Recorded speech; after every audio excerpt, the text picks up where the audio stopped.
আসসালামু আলাইকুম ওরহমতুল্লাহি ওবারাকাতু। আমার প্রিয় দিনী বোনেরা, তোমরা কেমন আছো? আশা করি আল্লাহ তাআলার অশেষ রহমতে ভালো আছো। আজকের এই আলোচনা তাদের জন্য যাদের হৃদয়ে ইতিমধ্যেই এক বিশেষ রাতের অপেক্ষা কাজ করছে। হ্যাঁ, ঠিক ধরেছ, লাইলাতুল বারাত, শবে বরাতের সেই রহমতের রাত। অনেকেই আমাকে জিজ্ঞাসা করো, আপু, এই রাতে আমি কি করলে আল্লাহ আমার প্রতি সবচেয়ে বেশি সন্তুষ্ট হবেন? ঘরের কাজ, বাচ্চা, সংসার সামলে কি সত্যি আমি এই রাতের হক আদায় করতে পারবো? আবার কেউ কেউ বিভ্রান্ত, নির্দিষ্ট সূরা দিয়ে ১০০ রাকাত পড়তেই হবে। কেউ মাসিকের কারণে মন খারাপ করে ভাবছো আমি বুঝি বঞ্চিত হয়ে গেলাম। শোনো প্রিয় বোন, তোমার এই কষ্ট, এই ইচ্ছা, এই আবেগ সব আল্লাহ তাআলা দেখছেন। শবে বরাত কোনো আনুষ্ঠানিকতা নয়, কোনো সংস্কৃতি নয়, কোনো উৎসব নয়। এটি হলো বান্দা আর রবের মাঝে সম্পর্কটা নতুন করে গড়ে তোলার রাত, আত্মাকে ধুয়ে মুছে পরিষ্কার করার রাত। সহিহ হাদিসে এসেছে, শাবানের মধ্যরাতে আল্লাহ তাআলা তার বান্দাদের দিকে বিশেষ রহমতের দৃষ্টি দেন এবং মুশরিক ও অন্তরে বিদ্বেষ পোষণকারী ছাড়া সবাইকে ক্ষমা করে দেন। আচ্ছা, একটু থামো, ভেবে দেখো তো, আল্লাহ আজ ক্ষমা করতে প্রস্তুত, কিন্তু আমার বুকের ভেতর কি কারোর প্রতি হিংসা আছে? কারোর প্রতি রাগ পুষে রেখেছি? এই রাতের প্রস্তুতি শুরু হয় আসলে আমাদের অন্তর থেকে। মাগরিবের আগে চেষ্টা করো কাজগুলো গুছিয়ে নিতে। মাগরিবের আজান হলে অজু করে মনকে শান্ত করে ইবাদতের জন্য প্রস্তুত করে নিজেকে নিয়ে দাঁড়াও জায়নামাজে। ফরজ নামাজটাই যেন তোমার কাছে সবচেয়ে মূল্যবান হয়, কারণ আল্লাহর কাছে ফরজের মর্যাদা সবচেয়ে বেশি। এরপর সুন্নাহ, নফল যতটুকু পারো করো। এশার নামাজ খুব গুরুত্ব দিয়ে আদায় করো। সারা রাত জেগে নফল পড়লে যদি ফরজে গাফলতি হয় তবে লাভ কি? যদি শেষ রাতে উঠতে পারো তাহলে বিতরটা রেখে দাও তাহাজ্জুদে পড়ার জন্য। না পারলে এশার পরপরই পড়ে নাও। ইসলাম কিন্তু সহজ, কখনোই কষ্টের নয়।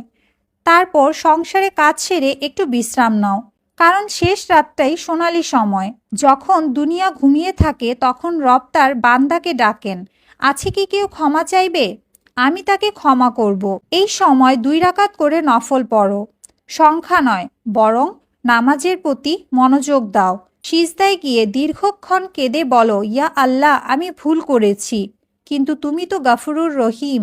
নিজের ভাষায় কথা বলো, আরবি না জানলেও সমস্যা নেই, আল্লাহ হৃদয়ের ভাষা বোঝেন। কোরআন তিলাওয়াত করো, না পারলে শোনো, ছোট সূরা পড়ো, বেশি বেশি ইস্তেগফার করো, আস্তাগফিরুল্লাহ আস্তাগফিরুল্লাহ, দুরূদ শরীফ পড়ো, কারণ নবীজির ওপর দুরূদ পাঠ করা দোয়া কবুলের বড় মাধ্যম।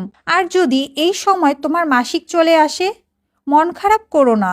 ইসলাম নারীর জন্য বোঝা নয়, বরং রহমত। নামাজ পড়তে পারবে না, ঠিক আছে, কিন্তু দোয়া, জিকির, ইস্তেগফার, দুরূদ এগুলোর দরজা কি বন্ধ? না বোন, বরং নিয়ত ঠিক থাকলে আল্লাহ পূর্ণ সোয়াব দেবেন। কারণ হাদিসে এসেছে, মুমিনের নিয়ত তার আমলের চেয়েও উত্তম।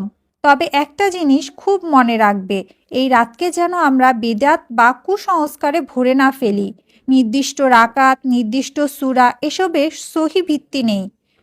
আতশবাজি, আলোকসজ্জা, বিশেষ খাবারকে ইবাদত মনে করা এসবও দিনের অংশ নয়। ইবাদত মানে হলো নির্জনে ইখলাসের সাথে রবের সামনে দাঁড়ানো। আর শোনো বোন, সবচেয়ে গুরুত্বপূর্ণ কাজটা হলো অন্তর পরিষ্কার করা। যদি কারোর সাথে ঝগড়া থাকে, আজই মাফ করে দাও।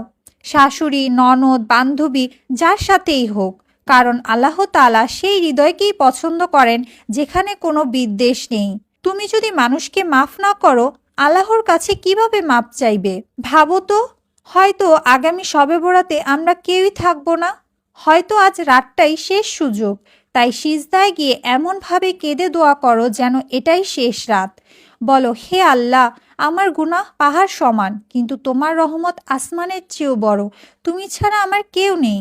নিজের জন্য দোয়া করো, স্বামীর জন্য, সন্তানের জন্য, অসুস্থদের জন্য দোয়া করো। যারা সন্তানহীন তাদের জন্য দোয়া করো, যারা দুঃখে আছে তাদের জন্যও করো। আর সবচেয়ে বড় কথা হলো ক্ষমা চাও। প্রিয় বোন, শবে বরাত শুধু একটা রাত নয়, এটা হতে পারে তোমার জীবনের টার্নিং পয়েন্ট। হয়তো এই রাতেই তোমার কদর বদলে যাবে, তাই এটাকে হালকা করে নিও না। যদি এই কথাগুলো তোমার হৃদয় ছুঁয়ে যায় তাহলে অন্য বোনদের কাছেও পৌঁছে দিও। হয়তো তোমার একটি শেয়ারের কারণে আরেকজন সঠিক পথে ইবাদত শিখবে, আর সেই সোয়াব তোমার আমলনামায়ও যোগ হবে। আল্লাহ তাআলা আমাদের সবার গুনাহ মাফ করুন, আমাদের অন্তর পরিষ্কার করে দিন, আমাদের নাম জাহান্নাম থেকে কেটে জান্নাতীদের তালিকায় লিখে দিন। আমিন। আজ এটুকুই। ভিডিওটি ভালো লেগে থাকলে এবং দ্বীন ইসলামকে ভালোবেসে থাকলে আমার এই ছোট চ্যানেলটিকে তোমরা সাবস্ক্রাইব করে রাখো। আসসালামু আলাইকুম ওয়া রাহমাতুল্লাহি ওয়া বারাকাতুহু। لو احنا الدم ده خندا واستولوا الأغلينا